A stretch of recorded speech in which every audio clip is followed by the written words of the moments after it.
We have a full blood moon coming up on March 3rd.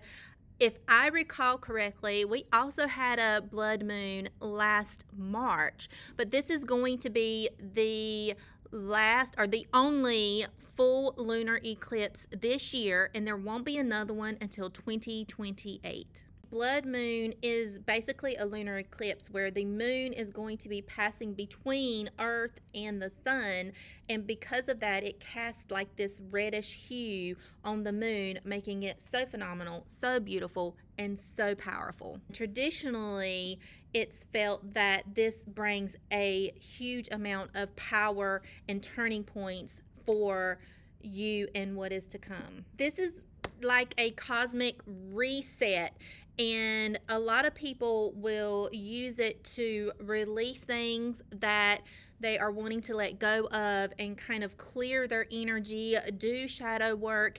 And you can do this 3 days before and 3 days after a full blood moon. Let's talk about some things that you can do to help celebrate this amazing cosmic reset energy, and a few things that maybe you should think about not doing.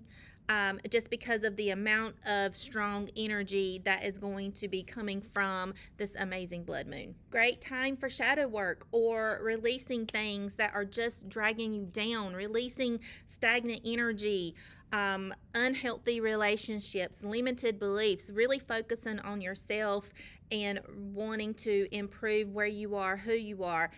A simple little thing you can do is write down what it is that you're wanting to let go of, what it is that you're wanting changed, released, any type of energy or things that are draining you and pulling you down, and then burn those under the full moon, releasing that up into the universe. Another great thing to do during this blood moon is cleansing and clearing your space.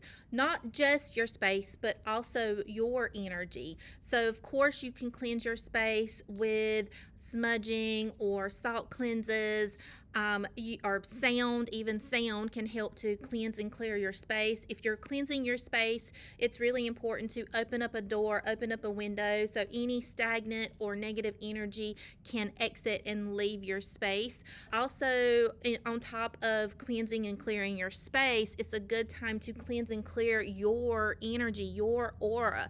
So do a ritual bath, meditate, breathe, journal, kind of take a moment in a nice quiet space and just relax and release and focus on clearing and cleansing your energy. Things I probably would not do is don't set big goals and big intentions. This isn't a good time to do that just because of the type of moon energy that we're going to be getting from the blood moon.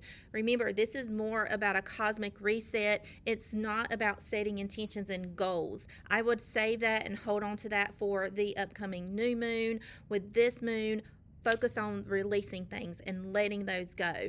I probably wouldn't set my crystals out under this full moon. It's never really a good idea to charge your crystals or set them out under a blood moon. One, blood moon is not going to recharge your crystals, but also if you do, it's going to cleanse your crystals of absolutely all energy. And sometimes we don't want to do that. Normally when we set our crystals out, we just want to cleanse it and clear of any negative energy and then recharge it under the full moon.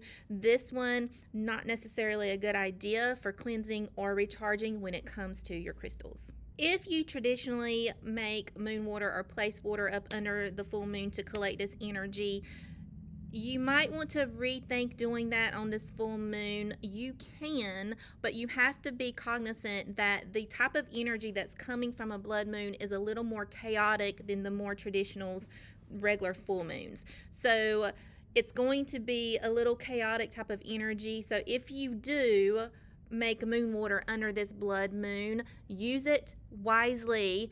Don't drink it. I definitely would not drink it. And I would only use it in situations where I need that intense energy, such as maybe protection work, banishment work, unhexing, those type of rituals. If you're wanting to see this and experience the eclipse yourself, the partial eclipse is going to start happening around 4:50. I'd say 4:45 p.m. a.m. 4:45 a.m. Eastern Standard Time, and the total eclipse is going to last about an hour. So between 4:45 a.m. to 5:45, maybe even 6 o'clock a.m., give or take the time, depending on time. This is going to be the only lunar eclipse of 2026. And so the next one won't happen until December 31st, 2028. That is going to be an epic one. Let me know in the comments if you're excited about this blood moon and maybe some things that you're planning to do to celebrate its amazing, chaotic, new cosmic reset energy. I know I'm excited. I still have to plan a few things out for myself, but perfect time for kind of resetting things and starting fresh. I hope that you guys enjoyed this video. If you did, make sure you give us a subscribe, a like, a follow, all the things, and we'll see you next time. As always, stay magical, my friends.